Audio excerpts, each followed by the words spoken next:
Okay, तो part 6 आते हैं ऑफ द डायरेटिक का चैप्टर, जिसमें ऑस्मोटिक डायरेटिक यूज़ करेंगे। ठीक, डील करेंगे। ऑस्मोटिक डायरेटिक कौन से हैं, एक है, बस एक ही डिस्कस कर लेते हैं यहाँ पे, मैनेटोल। ठीक है, मैनेटोल क्या है, ये ओरली जो है ना एब्जॉर्ब नहीं होंगे, तो हम इसको आईवी देंगे। ठीक है, इंट्रावीनसली देंगे।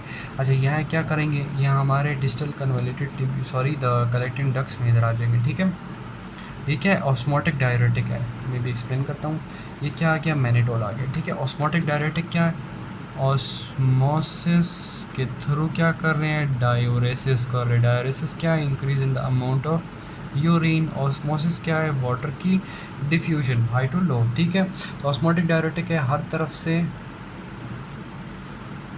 H2O क्या आ रहा है, इसके साथ जाके H2O जा रहा है। तो हम ये किन पेशेंट्स में दे सकते हैं, जिसमें हमने सिर्फ जो है ना ये कोपस अमाउंट ऑफ H2O जो है ना डिक्रीज एक्सक्रीट करना है। ठीक है, अगर कोई किसी पेशेंट है जिसमें हमने Na भी एक्सक्रीट करना है, ठीक है, तो उस पेशेंट में हम ये ड्रग नहीं देंगे, क्योंकि यहाँ पे इसका सोडियम के साथ कोई काम ही नहीं है। इसका सिर्फ क्या, सिर्फ वाटर की एक्सक्रीशन के साथ सिर्फ काम है। ठीक है, तो बस इन पेशेंट सिर्फ देंगे हम मैनेटोल इंट्रावीनसली। ठीक हो गया, कि हम कब यूज़ कर सकते हैं, अगर हमने कोई पॉइजनस सब्सटेंस रिलीज़ कर लिया, जो कि